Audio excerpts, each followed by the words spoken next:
कोई है?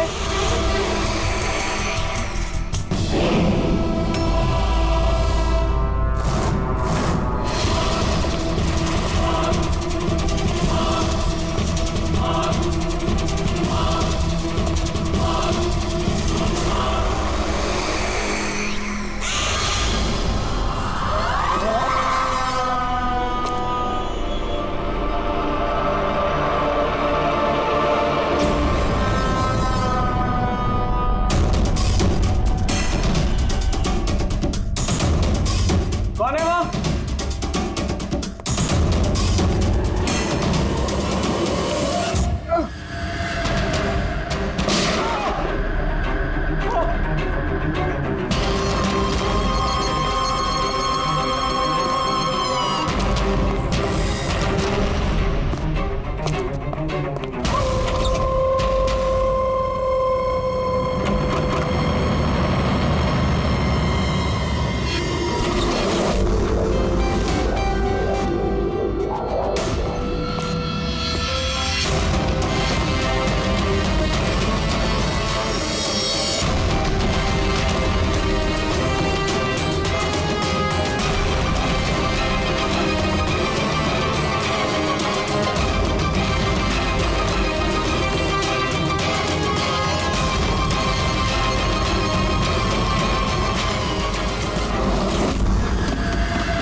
पैर पे भी गोली मारी है, हाथ पे भी। ये बॉडी सबसे पहले किसने देखी थी? सर मैंने देखी थी। आज सुबह जब 9 बजे मैंने ऑफिस खोला तो देखा टोनी सर की लाश पड़ी है, तभी मैंने आपको फोन किया। आप सर मैं रीटा, टोनी सर की सेक्रेटरी। ये टोनी इस कंपनी के अकेले मालिक थे या आप कोई और भी पार्टनर था? नहीं सर, अकेले ही मालिक थे टोनी सर। तो इनके बाद नेक्स्ट सीनियर ऑफिसर कौन है कंपनी का? Sir Rohit sir. रोहित? जी सर, मैं ही इस कंपनी का सीईओ हूँ। किस चीज़ की कंपनी है? सर हम टॉक्स और सिक्योरिटीज में डील करते हैं। सर उनकी बेल्ट और जूते देखे सर, इतनी बड़ी कंपनी के सीईओ ये पहन के आएंगे ऑफिस? तो रोहित जी क्या चल रहा है आजकल शेयर का भाव? सर वो एक्चुअली सर आज मेरी नींद जरा देर से खुली तो मैं अखबार या इंटरनेट पर चेक नहीं कर पाया। अच्छा,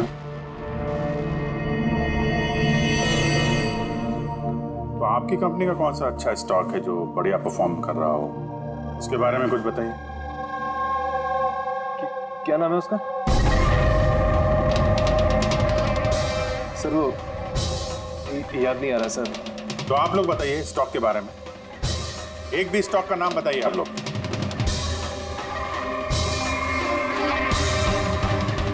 क्या हो क्या रहा है यहाँ पे? सर सच में तो हम में से कोई भी यहाँ पे काम नहीं करता है। काम नहीं करता? क्या मतलब क्या है? मतलब सर हम सब लोग एक्टर्स हैं। मगर ये तो फाइनेंस कंपनी है, इसका फिल्मों से क्या लेना देना? सर फाइनेंस कंपनी तो सिर्फ नाम की है, यहाँ पर सर कोई काम नहीं करता। हम एक्टर को सिर्फ इसलिए रखा है ताकि हम यहाँ काम करने की एक्टिंग कर सकें। एक्चुअली सर टोनी सर से मिलने दिन में बहुत सारे क्लाइंट्स आते थे। हमारा काम बस इतना होता था कि उन्हें दिखाना कि ऑफिस में बहुत काम हो रहा है। ये टोनी क्या काम करता था? किस चीज़ की मीटिंग होती थी यहाँ पे? सर उनकी जो भी मीटिंग्स होती थी उनके केबिन के अंदर होती थी। अब वो क्लाइंट्स के साथ क्या बातें करते थे वो हम में से किसी को नहीं पता सर। और कब से चल रहा है ये सब? सर पिछले 2 हफ्ते से। कमाल है, एक नकली कंपनी जहाँ पे नकली काम होता था उसके मालिक का खून हो जाता है। समझना पड़ेगा एग्जैक्टली यहाँ पे हुआ क्या था। तो यहाँ पे टोनी को पहली गोली लगी है। अगर उसे गोली यहाँ लगी है तो हाँ, उसे भाग जाना चाहिए था। वो तो एग्जिट है, वो वापस ऑफिस के अंदर क्यों गया? शायद खूनी इस तरफ होगा, बचने के लिए इधर भागा होगा। ये हैंडल पे भी खून है। वहां से अंदर आया और फिर वहां पे लेके गया उसको जहां पे खून हुआ। ब्लड ट्रेल इधर भी है। सर ये यहाँ देखिए, इतना सारा खून। लगता है यहाँ पे छुप के बैठा होगा बचने के लिए। और खूनी आया, उसके बाद उसको वहां ले गया जहां पे उसकी मौत हो गई। सर वो पानी का बॉटल, सर पानी लग रहा है सर। है तो पानी, बॉटल में खून। बॉटल हाथ में थी या उससे मारा?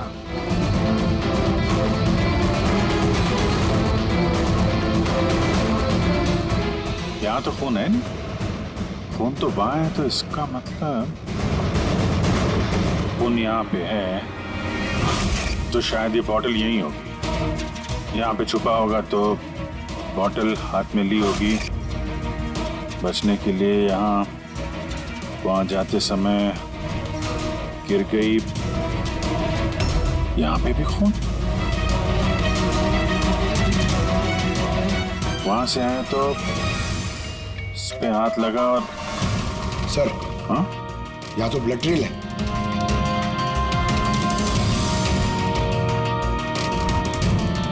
यहाँ पे क्या कर रहा था?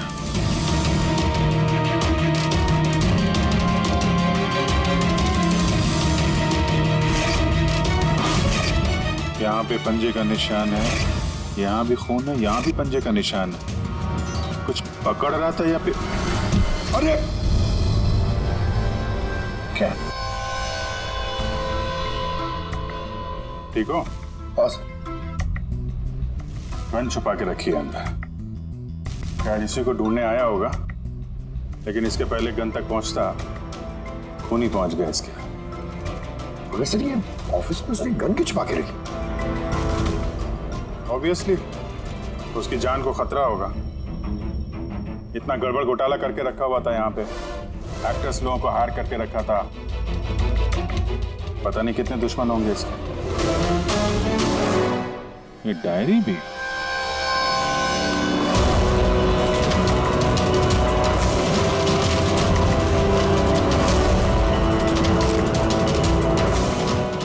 कोड जैसे लग रहा है ना सर। कोड वर्ड में लिखा है और डायरी को छुपा के रखा था। जरूर इसका टोनी के मौत के साथ कोई ना कोई कनेक्शन है। ये इसका बॉडी स्कैन चेक किया तुमने? वैसे स्कैन देखा मैंने, बाकी सब कुछ ठीक है।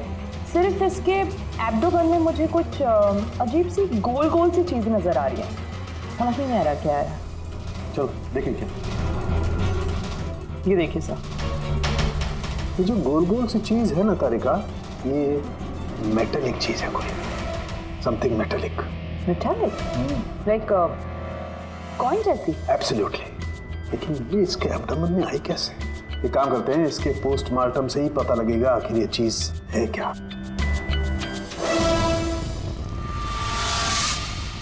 यस लड़के, टोनी के पेट में से ये 5 सिक्के निकले। बॉस, मैंने इन सिक्कों के बारे में पता लगाया। ये सिक्के किसी भी देश की ऑफिशियल करेंसी नहीं है। मगर सर, कोई अपनी मर्जी से ये सिक्के क्यों खाएगा? शायद खूनी ने टॉर्चर करने के इरादे से टोनी को मजबूर किया होगा ये सिक्के निकलने के लिए। कोई ना कोई कनेक्शन तो है इस सिक्कों का इस केस के साथ। जो टोनी के नकली एम्प्लॉइज हैं, इनसे पूछते हैं। तो बताइए, आप में से किसने ये कॉइन्स देखे टोनी के पास? नहीं सर, किसी ने नहीं। सर याद कीजिए, जोर डालिए अपने दिमाग पर, बताइए। टोनी का खून किसने किया? आप दोनों कौन हैं? मैं दीनानाथ और ये शेखर। मैंने यहाँ फ़ोन किया था। ऑफिस जाकर पता चला कि टोनी का खून हो गया। आप लोग कैसे जानते हैं टोनी को? मैं उससे सेट कॉइन्स खरीदता था। Set coins? जी। ये है क्या एग्जैक्टली? सेटकॉइन एक ऑनलाइन करेंसी है। इसका व्यापार ऑनलाइन यानी इंटरनेट पे होता है। जैसे गोल्ड में और शेयर मार्केट में लोग इन्वेस्ट करते हैं, वैसे इसमें भी करते हैं।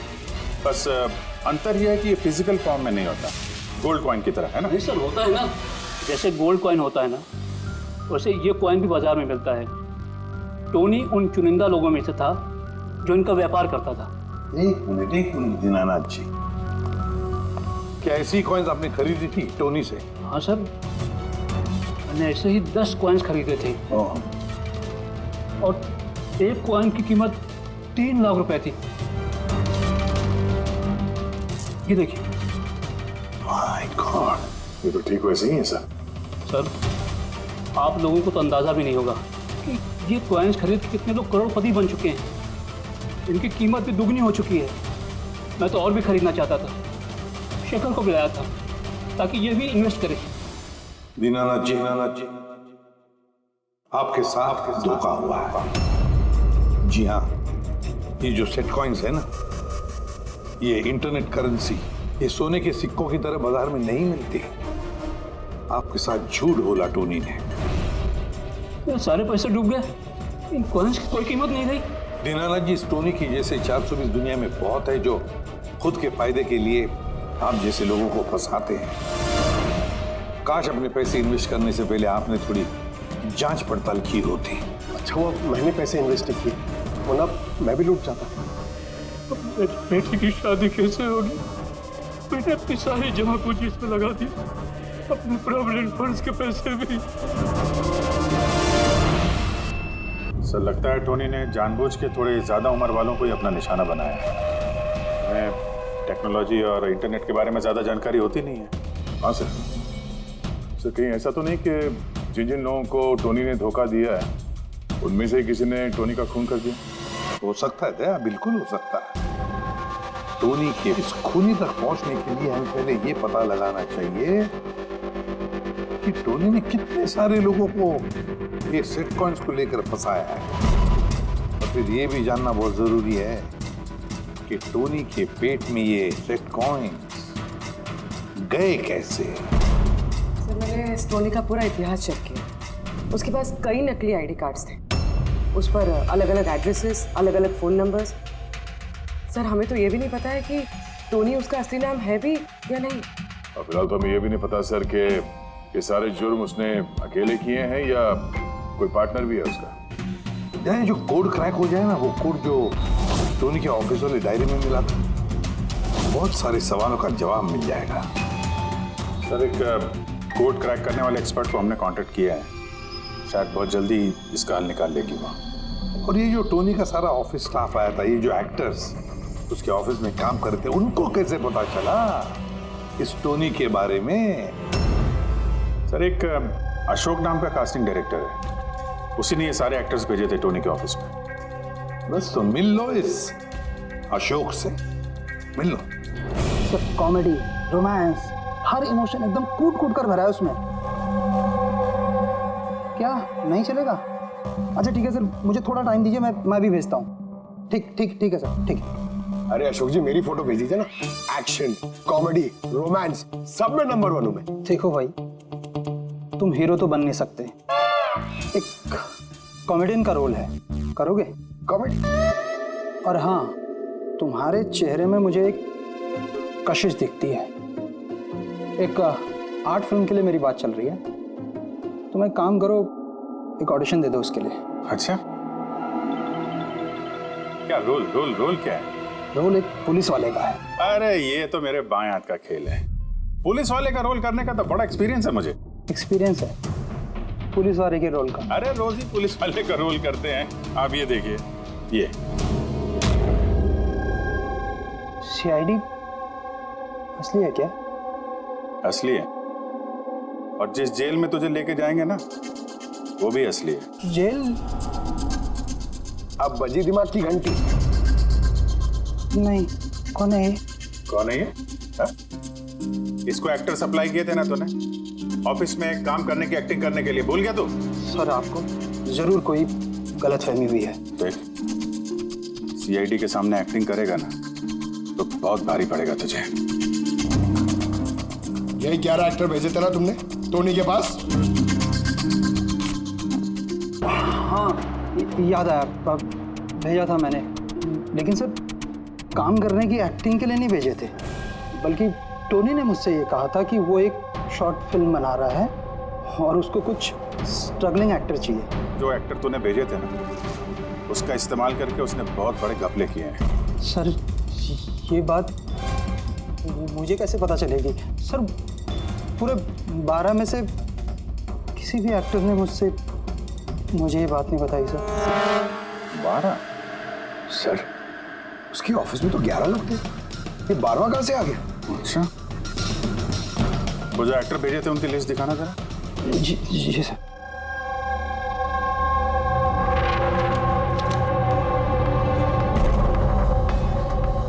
ये नया नाम है, ईशा कुमार।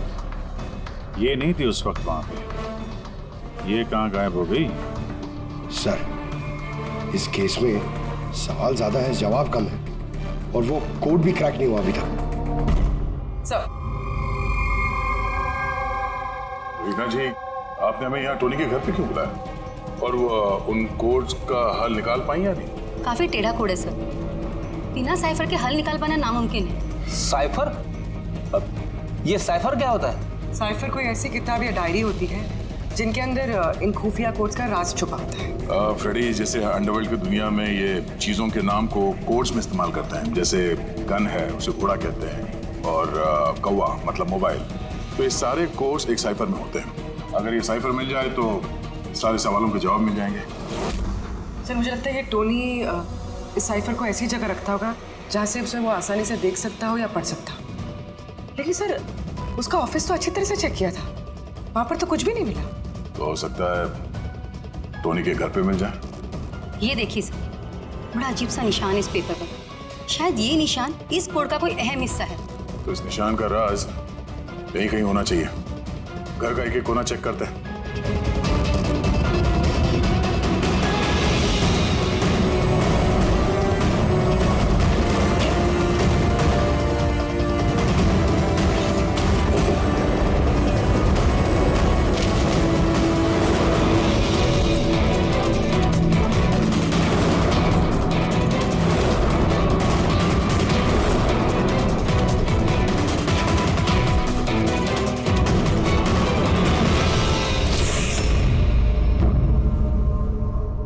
जी, ये देखिए, इस किताब में भी ठीक वैसा ही निशान है।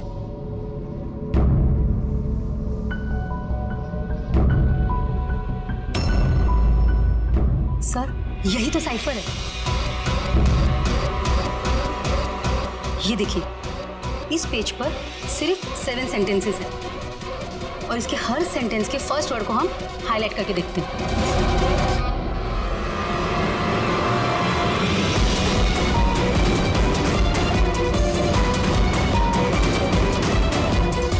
ये सीजर का क्या होता है? जूलियस सीजर का नाम तो सुना होगा ना? हाँ। लगता है उसके जमाने का कोई पुराना कोड है। तो यहाँ ये सीजर के आगे जी भी तो है। यही तो मालूम करना है कि कौन से सीजर साइफर का इस्तेमाल हुआ है। मान लो ए अगर जी है और बी अगर एच है तो A to Z कुछ इस तरह दिखेगा। ये देखिए,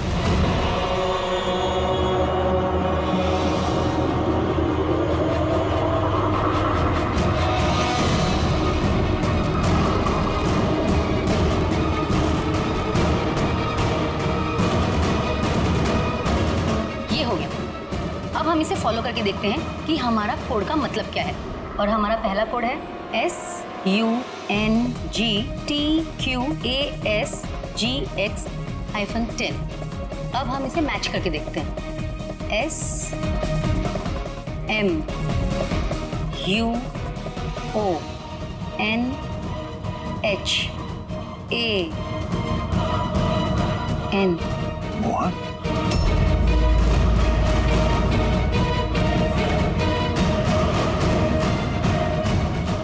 पहले कोड का मतलब है मोहन कुमार 10। सर इस मोहन कुमार नाम का तो कोई आदमी है ही नहीं इस केस में। अगर है ना तो ढूंढना पड़ेगा। ये बाकी के सारे जो कोड हैं उनको भी डिकोड करते हैं। प्लीज कुणाल, तुम समझने की कोशिश करो। मैं पंकज से बहुत प्यार करती हूँ। प्लीज तुम मेरे और पंकज के बीच कभी मत आना। सच? तुम मुझसे इतना प्यार करती हो? Cut cut cut. कौन हो आप लोग? बीच में आगे पूरा शॉट खराब कर दिए। एक मिनट, आप लोग शॉट बाद में लीजिएगा, हमें ईशा जी से कुछ बात करनी है। CID मुझसे? प्लीज चलिए आप लोग प्लीज। ये फोटोग्राफ देखिए। टोनी, इसे पहचानती हैं आप? इसका खून हो गया। क्या? मगर कैसे? ज्यादा ओवर एक्टिंग करने की जरूरत नहीं है, कैमरा ऑफ है। तुम बताओ कैसे खून हुआ इसका? मैं कैसे बता सकती हूँ आपको इसका खून कैसे हुआ? जिस वक्त इसका खून हुआ सारे नकली एम्प्लॉय उसके ऑफिस में थे, सिवाय तुम्हारे। कहाँ थी तुम? नकली एम्प्लॉय? कौन से नकली एम्प्लॉय? सर ये आप लोग क्या बात कर रहे हैं? मुझे तो कुछ समझ में नहीं आ रहा। स्टोरी ने तुम लोगों को हायर किया था ना उसके ऑफिस में क्लर्क की एक्टिंग करने के लिए। उसने तो मुझे अपनी मंगेतर का रोल प्ले करने के लिए पैसे दिए थे, वो भी बस एक दिन के लिए। मंगेतर का? हाँ सर, उसके माँ बाबूजी आए थे उससे मिलने और वो उन्हें दिखाना चाहता था कि वो शादी करने वाला है और वो अपनी जिंदगी में बहुत खुश है। उसने तुमको तो बताया होगा ना अपने माँ बाप के बारे में, सारी इंफॉर्मेशन दी होगी। जी हाँ, बहुत कुछ बताया था ताकि कुछ गड़बड़ ना हो जाए और मुझे याद रहे कब कौन से डायलॉग बोलने हैं। उसके माँ बाप के बारे में जितनी भी इंफॉर्मेशन है तुम्हारे पास, एक एक चीज सब हमें बताओ। Thank you sir. Codes decode हो गए। हर कोड से एक नाम मिला है और नाम के आगे एक नंबर। जरूर ये वो लोग हैं जिनको टोनी ने सेट कॉइन्स बेचे थे, और ये नाम के आगे जो नंबर है इसका मतलब है किसके पास कितने सेट कॉइन्स हैं। जैसे ये मोहन ने ये 10 सेट कॉइन्स खरीदे थे, चिराग 6, विजय कुमार 8, एक्सेट्रा एक्सेट्रा। मतलब खूनी इनमें से ही कोई एक है? लगता तो ऐसे ही है। इन सारे बारातियों को ब्यूरो में बुलाओ सेट कॉइन्स के साथ। सर मैंने टोनी को नहीं मारा, आपने मुझे बताया तब तो मुझे पता चला कि टोनी का मर्डर हो गया। कल रात तुम कहाँ थे? कल रात मेरे सर में दर्द था तो मैं कल रात 10 बजे ही सो गया था सर। अच्छा, और कौन है आपके घर में? मेरे घर में बस मैं हूँ सर, और मेरा एक बेटा है जो विदेश में नौकरी करता है। मैंने तो अपने रिटायरमेंट फंड के 15 लाख लगाए थे इसमें। अब मुझे ये समझ में नहीं आ रहा है कि मुझे कैसे वापस मिलेंगे। गन रखते हो ना तुम? सर मेरी गहनों की दुकान है, सिक्योरिटी एंड प्रोटेक्शन के लिए मुझे अपने पास गन रखनी पड़ती है सर। सर सब कुछ तो आपको बता चुका हूँ, अब मैं आपको और क्या बताऊँ? जब तक खूनी पकड़ा नहीं जाता हम तो सवाल पूछेंगे। इस डायरी में उन लोगों के नाम लिखे हुए हैं जिन्होंने उससे वो कॉइन्स खरीदी थी, सेट कॉइन। उन लोगों के नाम और जितने भी कॉइन्स खरीदे थे वो सब पूरा का पूरा रिकॉर्ड इसमें है। और इसमें जो जानकारी है उससे हम ये पता लगाएंगे कि आखिर आप लोगों में से वो खूनी कौन है। किसने कितने कॉइन खरीदे, इससे ये कैसे पता चलेगा खूनी कौन है? आसान है। खूनी ने अपने कुछ सिक्के गुस्से में आकर टोनी को निगलवा दिए। अब इस बहीखाते के हिसाब से जिसके पास भी कम सिक्के निकलेंगे वही हमारा खूनी है।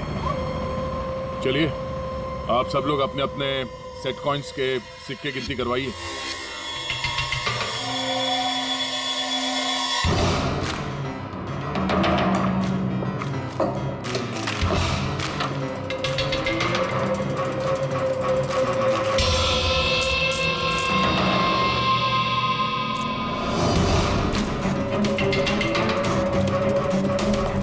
सर सारे के सारे कॉइन्स हैं, एक भी कम नहीं।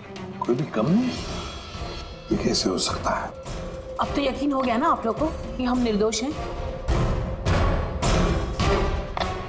अब ये क्या कहानी है सर? अगर ये सारे निर्दोष है तो फिर गुनहगार कौन है? ये तो अब टोनी के माता पिता ही बताएंगे। नहीं, ये नहीं हो सकता। हमारा बेटा नहीं मर सकता सर। आपको जरूर कोई गलतफहमी हुई है। हमारा बेटा तो अपने ईमान का इतना पक्का था कि वो किसी का 1 रुपया भी ना ले, और आप कह रहे हो उसने लोगों को ठगाया। मैं जानता हूं ये किसी भी माँ बाप के लिए सुनना आसान नहीं है, पर क्या टोनी की किसी के साथ कोई दुश्मनी थी? हाल फिलहाल में कोई लड़ाई झगड़ा हुआ हो? कैसा झगड़ा सर? वो तो इतना बिजी रहता था कि उसे हमसे मिलने का भी समय नहीं होता था। 3-3, 4-4 महीने बाद घर आता था वो। मिलने नहीं आता था? मतलब कि उसने कई जगह पर अपने ऑफिस खोल रखी थी। कहाँ पे ऑफिस था इसका? दिल्ली, पुणे। जिस शहर में ये टोनी रहा है, कुछ ना कुछ घपला तो जरूर किया होगा उसने। कुंडली निकालो इसके पिछली जिंदगी की। सर, हाँ सर, दिल्ली और पुणे के police officers video conference call पे। गुड।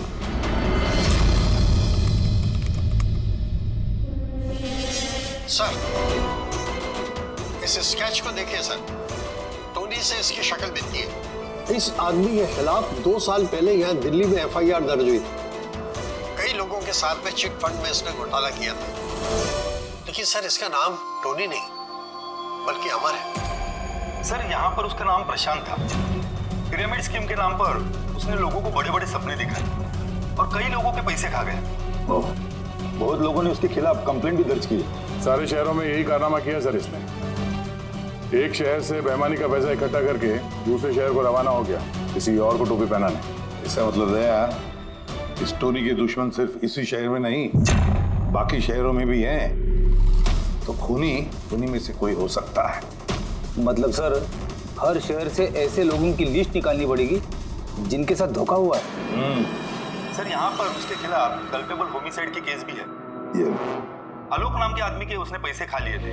वो सदमा वो आदमी बर्दाश्त नहीं कर पाया, इसलिए उसने सुसाइड किया। तो टोनी को मारने का सबसे बड़ा मोटिव तो आलोक के किसी करीबी के पास है। ना तो उसने सिर्फ पैसा खोया बल्कि अपने किसी करीबी को भी खोया है। हाँ, आलोक, पुणे।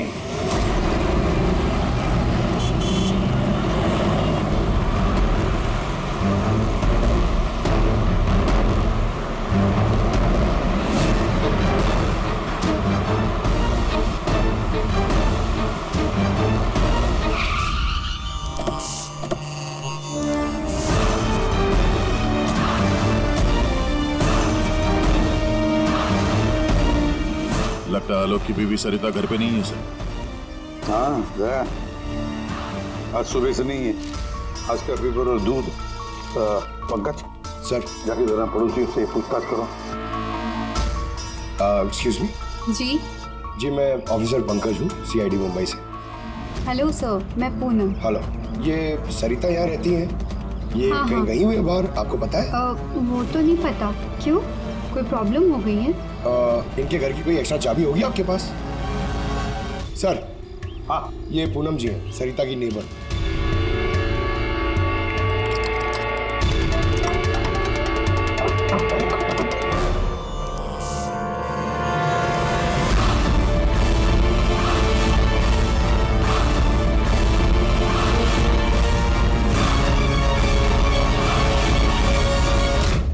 जिस तरह से घर के अंदर ये सामान बिखरा पड़ा है, ऐसा लगता है कि कल रात यहाँ पे कुछ हुआ था।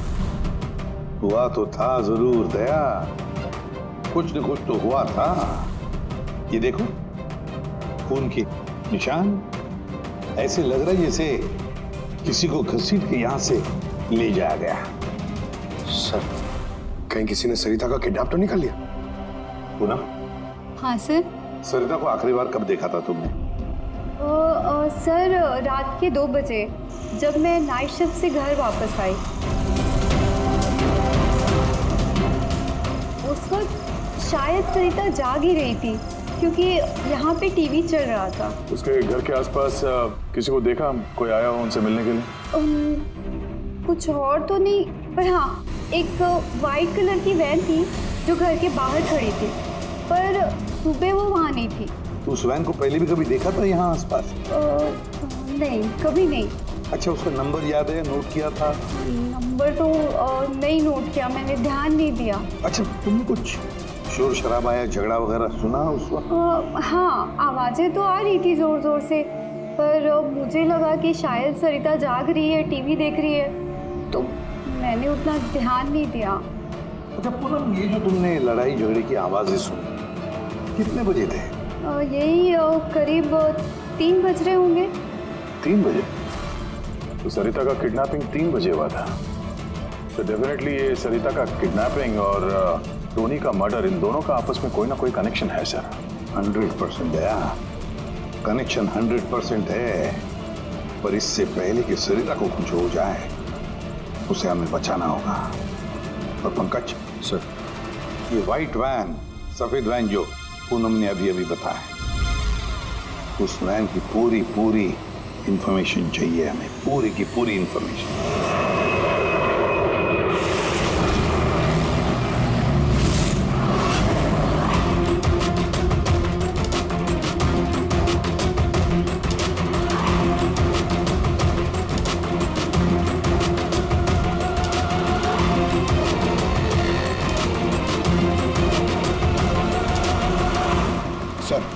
यही रास्ते से वो व्हाइट वैन क्रॉस हुई थी। ये रास्ता तो आगे हाईवे नंबर 15 से जाके मिलता। कहीं ऐसा तो नहीं कि किडनैपर्स इस सरिता को शहर से बाहर ले गए हो? सर नहीं सर, क्योंकि वो आगे जो टोल नाका है उसमें गाड़ी क्रॉस नहीं हुई। तो फिर जरूर किडनैपर्स ने सरिता को टोल नाका और सिग्नल के बीच में कहीं छुपा के रखा। तो सर इस सिग्नल और टोल के बीच में कोई तो रास्ता होगा जो अंदर जाता है, और शायद किडनैपर्स का अड्डा वहीं कहीं आसपास होगा। हाँ, चलो देखते हैं कोई रास्ता है क्या।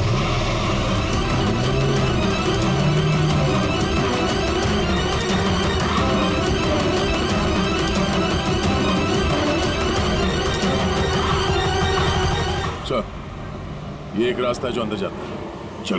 चलो देखते हैं।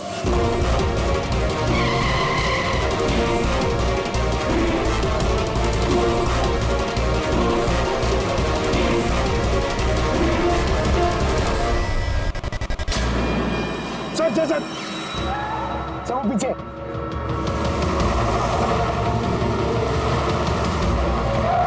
ये देखिए सर।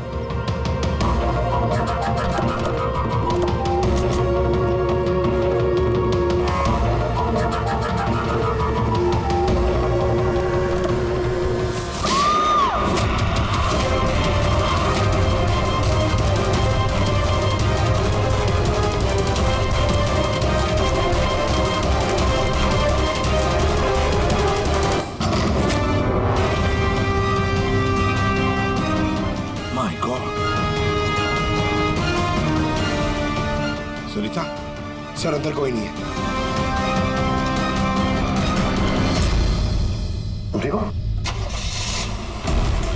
सर लगता है खूनी गाड़ी लेके बाहर। मैं देखता हूँ सर।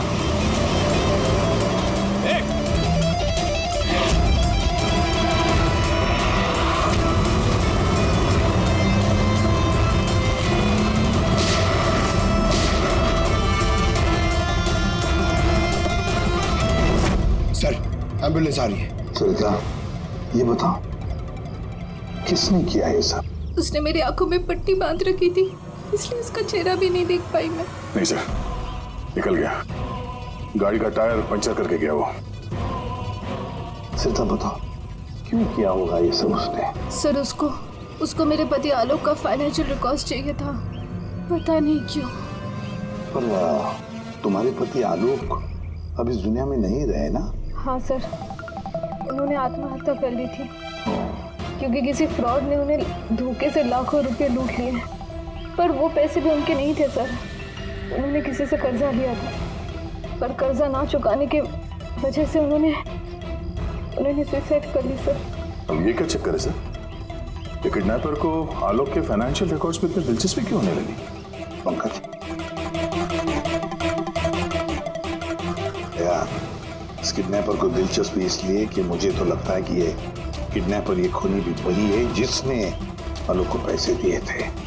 और जैसे उसे पता चला कि आलोक इस दुनिया में नहीं रहा तो प्रॉब्लम आया पैसे वसूल किससे करे।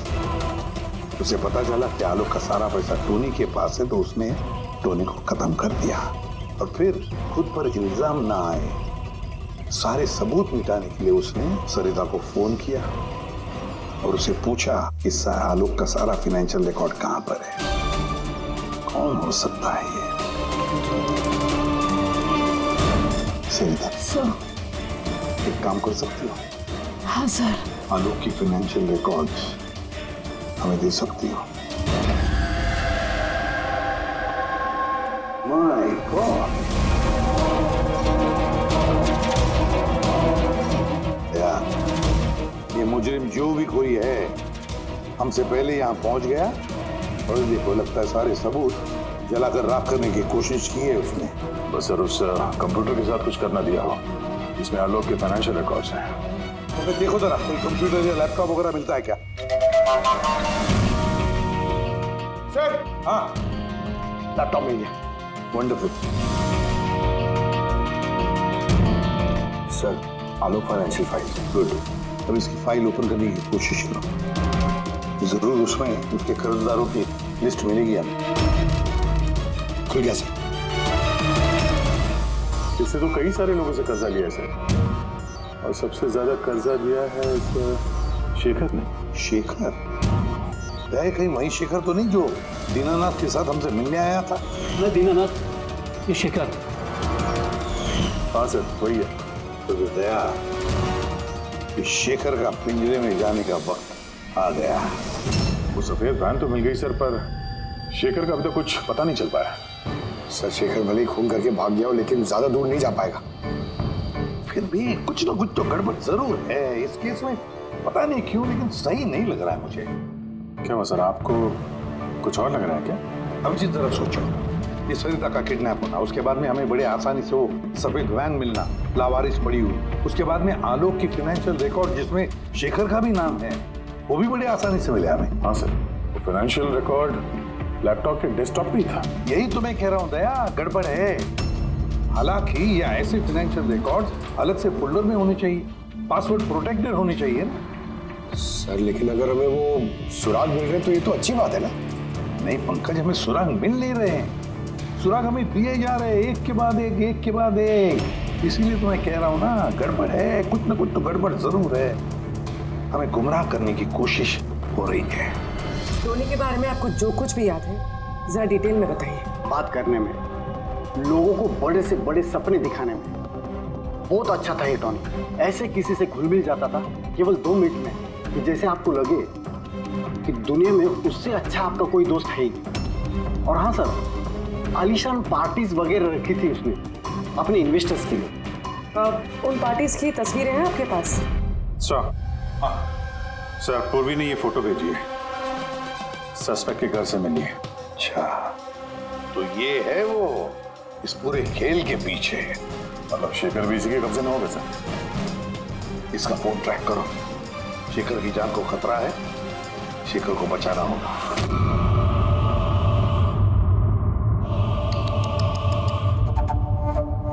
अब तो तुम्हें भगवान भी नहीं बचा सकता शेखर। सीआईडी को सारे सबूत तुम्हारे खिलाफ मिले हैं। अब तो ये ट्रिगर दबाकर तुझे बस मार डालूंगी और उन सबको लगेगा कि तू देश छोड़ के भाग गया। नहीं, ऐसा मत करो प्लीज, मत मारो मुझे। मैं वाकई देश छोड़ के चले जाऊंगा। आपके बारे में मैं किसी को नहीं बताऊंगा। I promise. अरे शेखर, तुम समझ नहीं रहे हो, तुमने मेरा चेहरा देख लिया है। अब मैं तुम्हें छोड़ने की बेवकूफ़ी तो करूंगी नहीं, इसलिए तुम्हें मरना पड़ेगा। मत मारो मुझे प्लीज, मत। कोई है? प्लीज बचाओ मुझे, बचाओ मुझे, कोई है? मुझे मार के रखाइए। बचाओ।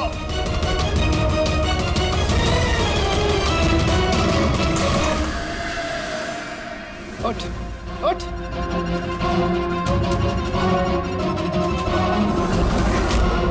सर, मैं रीटा, टोनी सर की सेक्रेटरी। तुम्हारा चेहरा तो हमने भी देख लिया था मिस रीटा। मैंने तो कोई सबूत, कोई गवाह कुछ नहीं छोड़ा था। तो आपको कैसे पता चला? इस फोटो के जरिए। तुमने हमसे कहा था कि तुम टोनी को पिछले 2 हफ्ते से जानती हो। तो फिर 2 साल पुराने इस फोटो में तुम क्या कर रही हो? ये बहुत कुछ कह गया। अब बताओ, तुमने अपने बॉस टोनी को क्यों मारा? टोनी मेरा बॉस नहीं था, मैं टोनी की बॉस थी। लेकिन तुम तो उसकी सेक्रेटरी बन के घूम रही थी, वो क्या था? वो सिर्फ और सिर्फ एक नाटक था, दुनिया को दिखाने के लिए। असल में सारा दिमाग मेरा था इसमें। टोनी को तो मैंने सिर्फ आगे रखा था ताकि कभी कानून हम तक पहुंचे तो टोनी पकड़ा जाए। तो फिर टोनी का फोन करके अपने पैर पे कुल्हाड़ी क्यों मार ली? क्योंकि जब चींटी के पर निकल आते हैं तो उसके पंख काटने पड़ते हैं, और टोनी बहुत ही ज्यादा हवा में उड़ने लगा था, बहुत ही लापरवाह और ओवर कॉन्फिडेंट हो गया था। उसने दीनानाथ के साथ सेल्फी खींच के सोशल मीडिया पे डाल दी वो फोटो। तो तुम्हें डर लगा कि अगर वो फोटो सोशल मीडिया में चला गया तो जिन जिन शहरों में उसने 420 की है वहां कोई ना कोई उसे पहचान लेगा। हाँ। और उसके पेट में जो सिक्के थे वो सिक्के मैंने ही उसे निकलवाए थे ताकि आप लोगों को लगे कि खून किसी ऐसे आदमी ने किया है जिसके साथ टोनी ने बेईमानी की है। और इसलिए तुमने सारे सबूत शेखर के खिलाफ कर दिए ताकि हम उसे अपराधी समझें।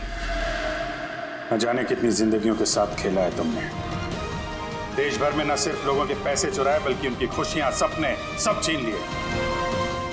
कड़ी से कड़ी सजा मिलेगी तुम्हें इस जुर्म के लिए।